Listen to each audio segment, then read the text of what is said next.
ಕೊನೆಯದಾಗಿ ಬಹುಶಃ ನಿಮ್ಮ ವೈಫ್ ಬಗ್ಗೆ ಒಂದು ಮಾತು ಹೇಳದೇ ಇದ್ದರೆ ಇದು ಇಂಟರ್ವ್ಯೂ ಇನ್ಕಂಪ್ಲೀಟ್ ಅನ್ನೋದು ನನ್ನ ಭಾವನೆ.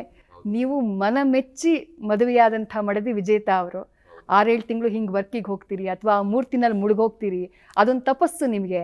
ಇಡೀ ಕುಟುಂಬನ ಸಂಭಾಳಿಸುವಂಥ ಕೆಲಸ ನಿಮ್ಮ ಪತ್ನಿದು. ಹೇಗಿದೆ ಸರ್ ಸಪೋರ್ಟ್ ಸಿಸ್ಟಮ್ ಹೇಗಿದೆ ಅಂತ ಹೇಳಿ? ನೋಡಿ, ಅವ್ರು ಒಬ್ಬರೇ ಇರ್ತಾರೆ ಸಾಮಾನ್ಯವಾಗಿ. ಇಬ್ಬರು ಮಕ್ಕಳನ್ನ ನೋಡ್ಕೊಳ್ಳೋದು ಒಬ್ಬರೇ ಭಾಳ ಕಷ್ಟ. ಜೊತೆಗೆ ಮಕ್ಕಳು ಹುಷಾರು ತಪ್ತಿರ್ತಾರೆ ಮಧ್ಯದಲ್ಲಿ. ಅವಳ ವಿಷಯ ನನಗೆ ಹೇಳಲ್ಲ. ನಾನು ಸ್ವಲ್ಪ ಮಕ್ಕಳು ಹುಷಾರು ತಪ್ಪರೆ ನಮಗೆಲ್ಲ ಕಷ್ಟ ಆಗುತ್ತಲ್ವ, ಏನು ಅಂತ. ಅದೆಲ್ಲ ಅವಳು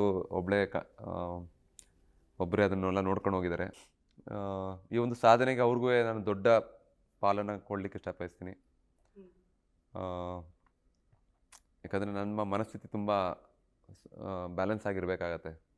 ನೋಡಿ, ನಾನು ಒಂದು ದಿವಸ ಏನಾದರೂ ಟೆನ್ಷನಾಗಿ ಕೆಲಸ ಮಾಡೋಕ್ಕೆ ಹೋದಾಗ ಅದರಲ್ಲಿ ನಾನು ತಪ್ಪಾದರೆ ಸರಿ ಮಾಡ್ಕೊಳಕ್ಕಾಗಲ್ಲ ಈ ಕಲ್ಲಲ್ಲಿ.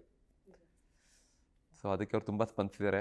ಈ ಒಂದು ನಿಮ್ಮ ವಾಹಿನಿ ಮುಖಾಂತರ ಅವ್ರಿಗೂ ಒಂದು ಧನ್ಯವಾದ ಹೇಳಲಿಕ್ಕೆ ಬಯಸ್ತೀನಿ.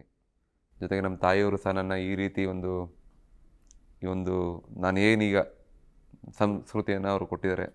ಚಿಕ್ಕ ವಯಸ್ಸಿಂದ ನನಗೆ ಆದ ಒಂದು ಹೇಗೆ ಬೆಳೆಸಿದ್ದಾರೆ, ಅವ್ರಿಗೂ ಈ ಒಂದು ಮುಖಾಂತರ ಧನ್ಯವಾದ ಹೇಳ್ತೀನಿ. ಜೊತೆಗೆ ನಮ್ಮ ಆ ಮನೆತನದಲ್ಲಿ ಹುಟ್ಟಿದ್ದಕ್ಕೆ ಮೋಸ್ಟ್ಲಿ ನಾನೆಷ್ಟು ಅದೃಷ್ಟವಂತನೋ, ನಾನು ಆ ಮನೆತನದಲ್ಲಿ ಹುಟ್ಟಿದ್ದು ನನ್ನ ತುಂಬ ಅದೃಷ್ಟ ಅಂತ.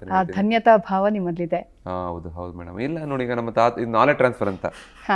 ನಮ್ಮ ತಾತನಿಂದ ನಮ್ಮ ತಂದೆಗೆ, ನಮ್ಮ ತಂದೆಯಿಂದ ನನಗೆ ಆ ನಾಲೆಜು ಟ್ರಾನ್ಸ್ಫರ್ ಆಗಿದೆ. ಅದು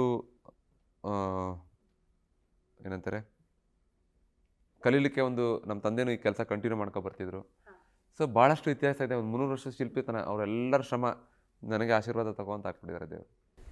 ನ್ಯಾಷನಲ್ ಸ್ಟಾರ್ ಆಗಿಬಿಡ್ತೀರಿ ಸರ್. ನೀವು ಮೊದಲೇ ಖ್ಯಾತಿಯನ್ನು ಪಡೆದಿದ್ದೀರಿ. ಶಂಕರಾಚಾರ್ಯರ ಮೂರ್ತಿ, ನೇತಾಜಿ ಸುಭಾಷ್ ಚಂದ್ರ ಬೋಸ್ ಅವರ ಮೂರ್ತಿ, ಅದನ್ನೆಲ್ಲ ಮಾಡಿದಾಗಲೇ ಖ್ಯಾತಿ ಇತ್ತು. ಈಗ ಆ ಖ್ಯಾತಿ ಮತ್ತೊಂದು ಹಂತಕ್ಕೆ ಹೋಗಿದೆ. ಈ ಫೇಮ್ನ ಹೇಗೆ ನಿರ್ವಹಣೆ ಮಾಡ್ತಾ ಇದ್ದೀರಿ ಸರ್?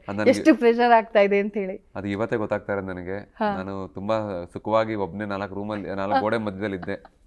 ಇವತ್ತು ಬೆಂಗಳೂರು ಬಂದಾಗಲೇ ನನಗೆ ಗೊತ್ತಾಗಿದ್ದು ಜನ ಎಷ್ಟು ಪ್ರೀತಿ ಕೊಡ್ತಾ ಇದ್ದಾರೆ, ಎಷ್ಟೊಂದು ಇಷ್ಟಪಡ್ತಾ ಇದ್ದಾರೆ ಅಂತ. ಒಂದೇ ಹೇಳ್ತೀನಿ, ರಾಮರಲ್ಲ, ನಮ್ಮ ಮತ್ತೆ ರಾಮರಾಜ್ಯ ಬರಲಿ, ರಾಮರ ಬಗ್ಗೆ ಎಲ್ಲರಿಗೂ ರಾಮರ ಆಶೀರ್ವಾದ ಮಾಡಲಿ, ದೇಶಕ್ಕೆ ಒಳ್ಳೇದಾದರೆ ಸಾಕು. ಸರ್, ನಿಮ್ಮ ಕೈಗಳನ್ನು ಒಂದ್ಸಲ ನಾನು ಮುಟ್ಬೋದಾ ಸರ್? ನಗಣಿ ಮೇಡಮ್, ನಾನು ಎಲ್ಲ ಈ ಥರ ಒಂದು ಕೆಲಸ ಎಲ್ಲ ಶಿಲ್ಪಿಗಳಿಗೂ ಸಿಗಲಿ, ಅವಕಾಶಗಳು ಸಿಗಲಿ.